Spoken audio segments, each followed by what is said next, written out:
Hello friends, welcome back to our channel. స్వదేశీ ట్యాంకులకు శక్తినిచ్చే German ఇంజన్లు దాదాపు 4 ఏళ్ల పాటు ఆలస్యం అయ్యే అవకాశం ఉన్నందున అర్జున్ మార్క్ 1 ఏ ట్యాంకుల కోసం స్వదేశీ పవర్ ప్లాంట్ను అభివృద్ధి చేయడానికి భారతదేశం ఇప్పుడు ప్రణాళికలు సిద్ధం చేస్తోంది. అర్జున్ మార్క్ 1 ఏ ట్యాంకులు ఉపయోగించిన ఇంజన్ల ఉత్పత్తిని రీస్టార్ట్ చేయడానికి దాదాపు 48 నెలల సమయం పడుతుందని జర్మన్ ఇంజన్ తయారీదారులు కమ్యూనికేట్ చేశారు. దీనిని భారత సైన్యం ప్రధానంగా ఎడారి సెక్టార్లో మోహరించడానికి ఉపయోగించుకుంటుంది అని రక్షణ వర్గాలు ఏఎన్ఐకి తెలిపాయి.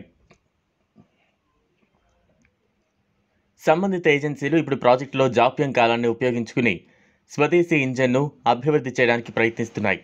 ఇది అర్జున్ మార్క్ 1 ఏలకు శక్తినివ్వడానికి ఉపయోగపడుతుందని వారు తెలిపారు.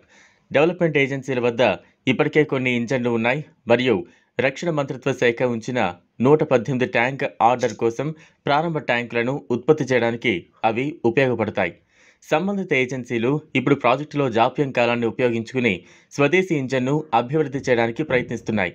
ఇది అర్జున్ మార్క్ 1 ఏలకు శక్తినివ్వడానికి ఉపయోగపడుతుందని వారు తెలిపారు. డెవలప్మెంట్ ఏజెన్సీల వద్ద ఇప్పటికే కొన్ని ఇంజన్లు ఉన్నాయి మరియు రక్షణ మంత్రిత్వ శాఖ ఉంచిన 118 ట్యాంక్ ఆర్డర్ కోసం ప్రారంభ ట్యాంకులను ఉత్పత్తి చేయడానికి అవి ఉపయోగపడతాయి. ఇంజన్ల సరఫరాలో జాప్యం కారణంగా లైట్ ట్యాంక్ను అభివృద్ధి చేయాలనే భారతీయ ప్రణాళికలు కూడా స్వల్ప ఆలస్యాన్ని ఎదుర్కొన్నాయి. జర్మనీ నుంచి లాన్సెట్ టూబ్రో మరియు డిఆర్డిఓ ఒక అమెరికన్ కమిన్స్ ఇంజన్ కోసం బలవంతంగా వెళ్ళింది. భవిష్యత్తు ప్రధాన యుద్ధ ట్యాంకుల కోసం సంబంధిత భారతీయ ఏజెన్సీలు ఇప్పటికే ఇంజన్ను అభివృద్ధి చేయడం ప్రారంభించాయి. ఇదే ఇంజన్ను అర్జున్ మార్క్ 1 ఏ ప్రాజెక్టు కోసం ఉపయోగించుకోవచ్చు.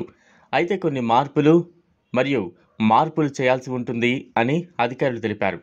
చూశారు కదా, ఇది ఇవాల్టి వీడియో. ఈ వీడియో కనుక మీకు నచ్చినట్లయితే లైక్ చేయండి, షేర్ చేయండి, ఛానల్ను సబ్స్క్రైబ్ చేసుకోండి. Thanks for watching.